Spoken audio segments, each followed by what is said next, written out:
What's up, Knucklehead? I am Lupine Fiasco, and this is your daily FaB gameplay. For anyone who's new to the channel, welcome to the jungle. What we do here is review replays of games that I played on the Talishar client days or weeks ago after enough time has passed that I lose my bias and can more objectively judge the quality of my play. I'll talk through turn cycles and give my thoughts on the line I would take now compared to the line I took then at the time of recording. We either learn from my mistakes or reinforce good play patterns with the overall goal of tightening and optimizing our gameplay in the future to take down paper events like the upcoming US Nationals and, most importantly, walk away with that shiny cardboard. If you would like to check out the deck I'm playing here or try it for yourself on Talishar, there is a FaBery deck link available in the video description below. While you're down there, if you haven't already done so, please consider subscribing to my channel. A YouTube subscription is the best free way to support me and to make sure that you see daily FaB gameplay in your video feed 5 days a week. The best paid way to support me is through Patreon, and a Patreon link is also in the video description. A Patreon subscription will get you access to the DFG Discord and the shiny cardboard Talishar card back. At higher tiers, your name will appear in every DFG video. You'll get bonus DFG content every week, and there are even more benefits to come.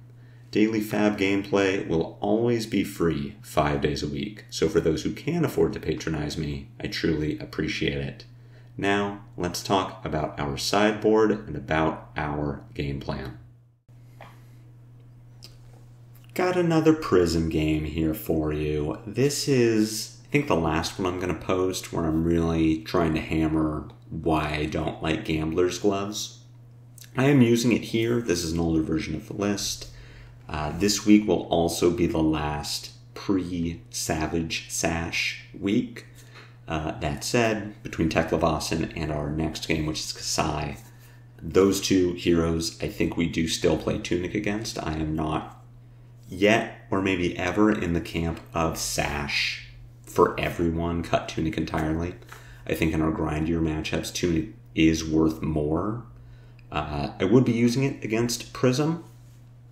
I had the thought that with the extra 2 health from Sash, maybe I am more interested in Gambler's Gloves. For me, one of the big draws of Bonebreaker is that it helps cover up Herald of Triumph, where if I'm on Sash, then I could go to Gambler's Gloves. I have Sash now to cover up Triumph. I don't need my glove slot, so I can have Gamblers for Prism's big combo turns. But what if I just had even more armor against Prism? That's good too. We'll get into this one. I'll show you why I don't think Gambler's Gloves is all that impactful. Having won the die roll against Prism, we do want to go first, and we would like to end our first turn with an action point. As far as equipment goes, I am on Gambler's Gloves in this game, so we will be using that. Outside of gloves, we are boarding out Bare Fangs and Cast Bones. We want everything in our deck to be a Popper, be a Blue, or be Blood Rush Bellow, or be something that can get go again, which is why we have 6 copies of Wild Ride and 3 copies of Pulping, as well as our E-Strikes. Those are really going to help us push damage against Prism, while also giving us an action point to Mandible Claw any auras she has out. And we do want to keep auras off the battlefield as much as possible. This is also why we want to end turn 1 with an action point to clear out instant speed auras. Every aura is contextual. We cannot say, I cannot give you 100% always kill this. Now, most of the time you do want to kill Genesis. Most of the time you do want to kill Passing Mirage, because those are the very impactful auras. Merciful Retribution is a good one. Parable of Humility is a good one. But every aura is contextual. There are going to be times where Genesis is not useful to Prism. You are stripping Prism's hand every turn, and you want to be hammering at her with damage to just kill her, and Genesis doesn't matter. Or there are going to be times where you are setting up for the kill. You don't care if Prism hits you with a Herald or not, so you're not going to kill the Passing Mirage. But in general, Genesis, Passing Mirage, Merciful Retribution, and Parable of Humility are all important auras to kill, and you will want to prioritize killing them rather than attacking Prism. The reason people run Gambler's Gloves is to reroll any ones they get on their Scab Skin Leathers. We need to roll Scab Skins to deal with Arclight Sentinel.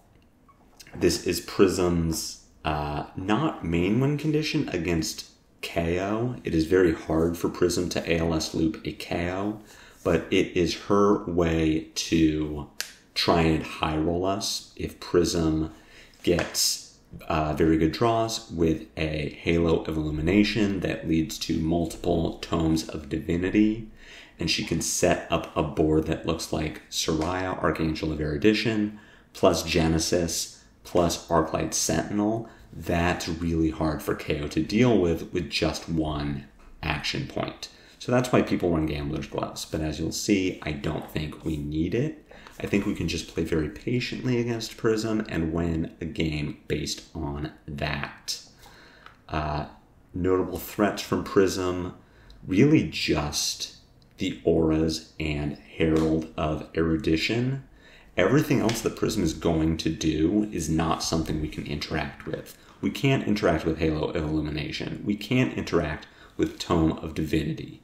We cannot in any way snipe Prism's Vestige of Soul.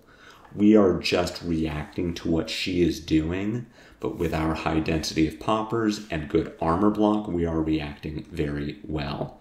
So at this point, we will jump into the game and see how it all shakes out. Having won the die roll, I am perfectly comfortable with discarding both of these windups and passing the turn. We will arsenal our Swing Big. We keep a popper in hand. We are filtering non-poppers out of hand. And if either of these windups was, say, a Pack Hunt or a Command and Conquer, I would want to arsenal that instead of Swing Big, because Swing Big is the only card in our deck that can pop a Herald of Triumph. And it's very important that we keep our Super Poppers available to block those big, impactful Heralds. That said, our hand here really only lends itself to arsenaling a Swing Big. I would not want to arsenal a Beast Within or either blue windup. So we are just going to filter our 5s out of our hand and arsenal a very impactful attack. We want to end our turn with an action point because Prism can do this on turn 0, play out an aura. But because she has taken a game action, priority comes back to us, and that lets us attack with Mandible Claw. Merciful Retribution sees itself die, so we are going to take a point of damage, and more importantly, Prism puts a card into Soul, but it was not a Herald, so she doesn't get to tutor. We draw the worst hand, 3 red Wild Rides and a red Clash of Agility. Prism thankfully misses on her Light of Soul pitch effect, but plays out Parable of Humility, which is not a card that I often see Prisms play. We don't have a ton of options with this hand. We could, in theory, attack with a Wild Ride and send it at Prism and hope to turn our remaining red into a blue to claw the Parable. But I am very, very interested in killing this Parable now. And if we turn a red into a red, we will not be able to claw it, and it will sit there for an extra turn. And that leaves us with really only one option for dealing with Parable, while also getting these non-block reds out of our hand and pushing damage and taking advantage of our might and agility, and that is to lead with Swing Big and then Mandible Claw. So we're going to pitch 2 Wild Rides, Swing Big, Prism's face, then pitch our other 2 reds to Mandible Claw the Parable. It's a bad turn. This was a bad series of cards to draw, but we go to war with the army we have. We would have loved to have a blue in here to maybe make something more impactful happen, or at least a yellow so that we could wild ride Prism and keep our swing big. But it is very important that Parable does not sit on the board, because Parable just kind of is Passing Mirage for its ability to prevent us from popping Prism's Heralds. The hand we draw into is not very good. At least Prism is giving us the opportunity to pop this Herald, and we see her pitch a Tome of Divinity. So until she shuffles her deck, we know that she is down a tome. Pitching into her Phantasmal Footsteps is potentially bad, depending on whatever the follow-up Herald is. It is just a Passing Mirage, though. So what we can do with our hand is pretty unimpressive. We are just going to throw a Riled Up at this Passing Mirage and arsenal a Smash Instinct. There's a world where we just claw the passing and keep a blue in hand. Smash Instinct, in my opinion, is our best blue to arsenal, better than Assault and Battery. Of course, now, post Armored Deck Kayo, we have Run Roughshod, which is our new best blue to arsenal. But outside of that, I really like arsenaling Smash Instinct. If I have to arsenal a blue, I want it to be Smash. I think Intimidate is very impactful, especially against Prism, who has a pretty good amount of non-blocks in her deck. And if we can make an Agility, give the Smash Instinct a go again, take away one of Prism's blocking cards and leave her with non-blocks, she's going to take a lot of damage. And if we're trying to clear Angels off the field, it's even more impactful. So while we never want to arsenal a blue if we can avoid it, I think Smash Instinct is a lot better than something like Assault and Battery. As far as why we are attacking with a blue instead of a Mandible Claw, we want to get non-poppers out of our hand, and none of our blues, aside from Wrecker Romp, pop. Here we are dealing with a Herald of Triumph. Our Wrecker Romps do not block the Herald, do not pop the Herald, but they do block the Herald. So we are going to block with a Wrecker Romp and a Riled Up. We are not going to play around Angelic Wrath. I don't think that is really ever a smart thing to do. And we just want to make sure that Prism is not getting Cards in Soul or Figments. And honestly, this hand is not very good. So even blocking out this Herald is fine. We just reset. Both of us took a turn off.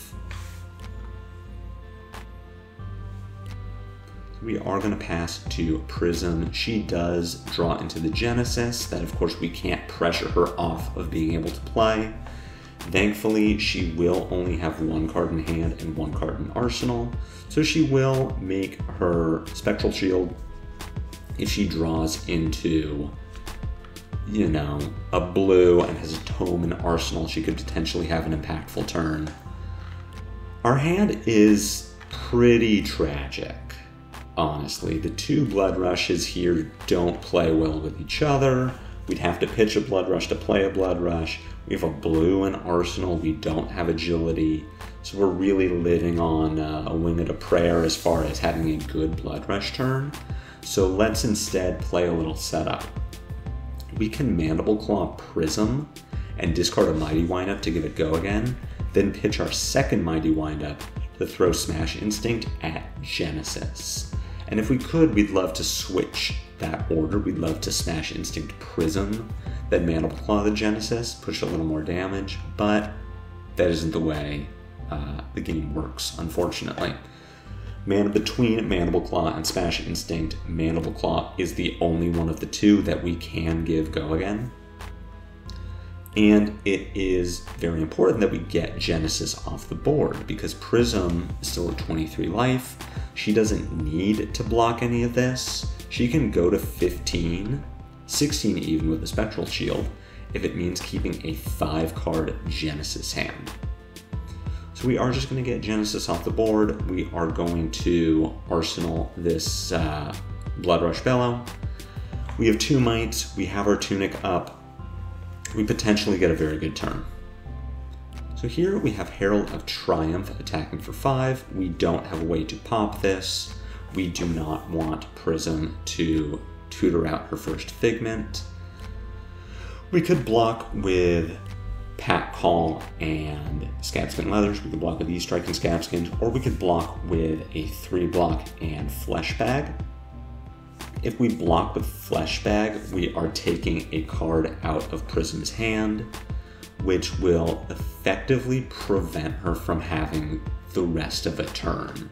She'll have 1 card in hand that could potentially play a Herald from Arsenal, but nothing will have gone to her soul, so she can't like pitch a blue to play Tome, or if she hit with something like Angelic Wrath to push the Triumph over the top of blocks, she would need to Wrath from Arsenal and keep exactly a blue in hand to be able to flip the Figment and attack with it. And we just want to make sure that Prism doesn't take tempo this turn, because I do think that we are in a position where we want to Blood Rush. We want to apply a little pressure to Prism. And I think if we wanted to make this a good... so what we could do here, actually, now that I'm thinking about it, we could block with a Pack Call and an E-Strike, cover up the Herald damage, make sure that we have a hit on top of our deck, then pitch our blue to swing with Pulping and use our Tunic for Claw. Now that I'm really thinking about it, that's probably what we should do. At the same time, Prism with a Herald follow-up is not something we can easily block. So if we make this block and play out our Blood Rush, then we are applying pressure, and this line makes sure that Prism just can't really do anything this turn.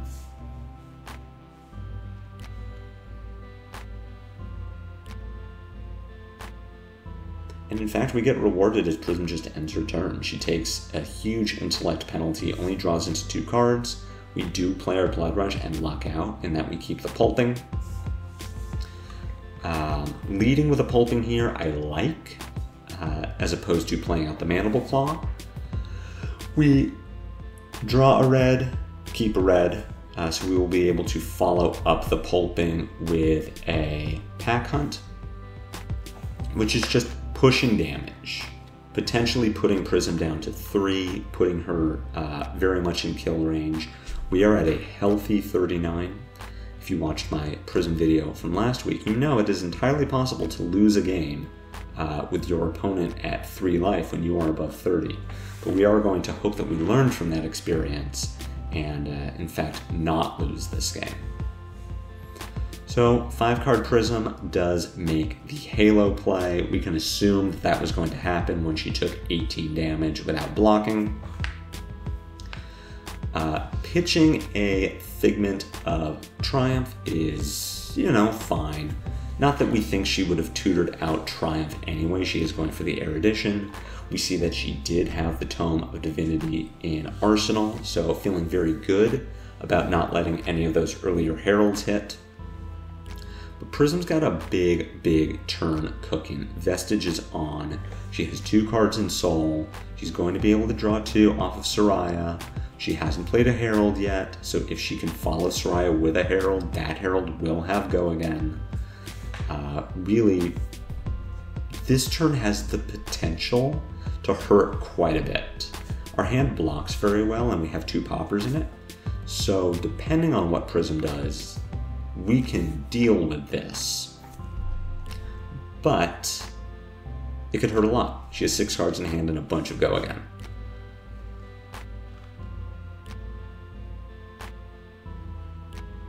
She does instead play out 2 Arclight Sentinels, which is both good and bad. On the one hand, we're at 35 life, and Prism only has 5 cards. At the same time, she has a Soraya with cards in Soul protected by 2 Arclight Sentinels. So this is a situation where, you know, we have Gambler's Gloves, we're gonna roll Scab Skins, because we'd love to be able to take both of these Arclights off the board at the same time. We roll Scabs. The way this works in paper is because both players have Gambler's Gloves, we are the active player, we get to order triggers on the stack. We would have Prism's Gambler's Gloves go first, so Prism decides if she wants to roll her Gambler's Gloves, very likely not because we only get one action point. Then we decide if we want to roll our Gambler's Gloves. If we destroy ours to reroll, Prism does not have the option to reroll what we rolled. Gambler's Gloves only triggers the one time. On Talishar, I am not sure how the ordering works. In any case, I am not going to break Gambler's Gloves here. One action point is not ideal, but it is fine. I think what we should do with this hand instead of Mandible Claw is actually play the Smash Instinct, pitching our Assault and Battery to kill the Arclight Sentinel, and again, just getting non-poppers out of our hand. Soraya attacks for 4. Unless Soraya is threatening lethal damage or our hand is an absolute clunker, we're never going to block it. We cannot pop an Angel. We cannot clash with an Angel. If you block an Angel or any ally with a clash card, nothing happens. So Soraya is just 4. The card draw happens whether it hits or not. Here we have a poppable Herald. We are going to pop it.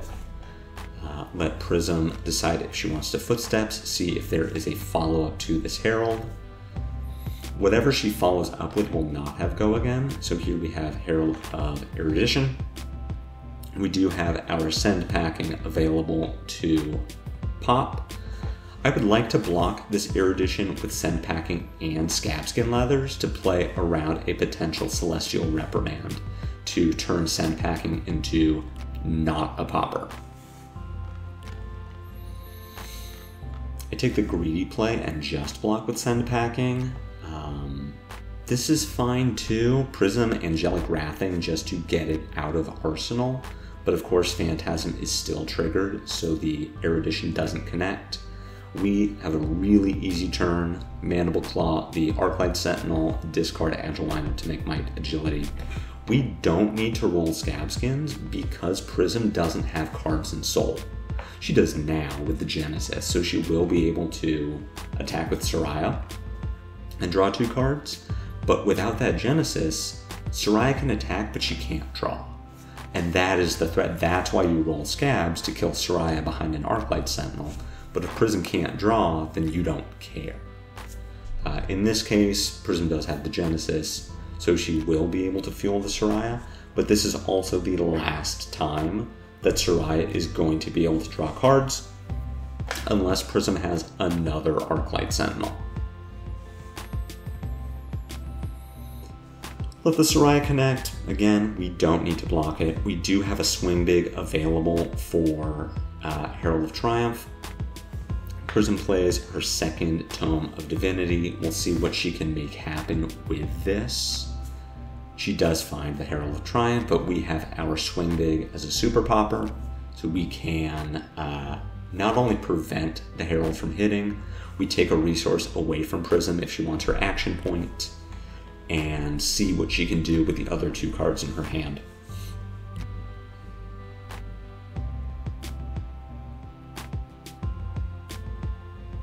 Wartune Herald is the follow-up, actually really impactful that we were able to block that Herald of Triumph because Prism had to pay her floating resource to use Phantasmal Footsteps. If we didn't force her to pay that, she could just play the Wartune Herald for 1 and then arsenal this Soul Shield. So that is a huge deal. We do want to pop this Herald. We can do so with Clash of Agility, which has the potential of giving Prism a agility. But here's the thing. 1, we are more likely to win a clash than Prism is.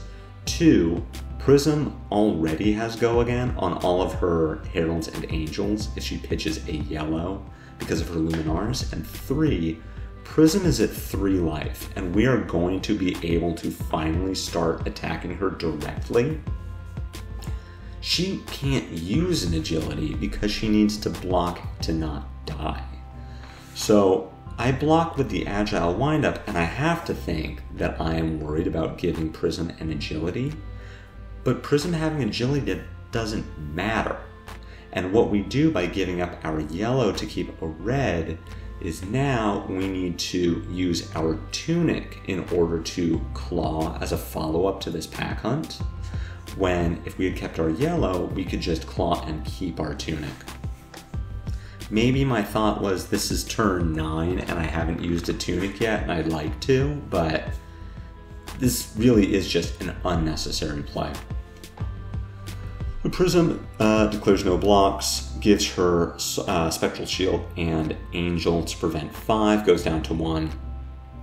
We go for the tunic play in order to claw, which would just go at Prism. This is an example of a situation where Prism has so few cards in hand that we don't need to worry about Genesis. We just need to take Prism off of being able to do things because she needs to block.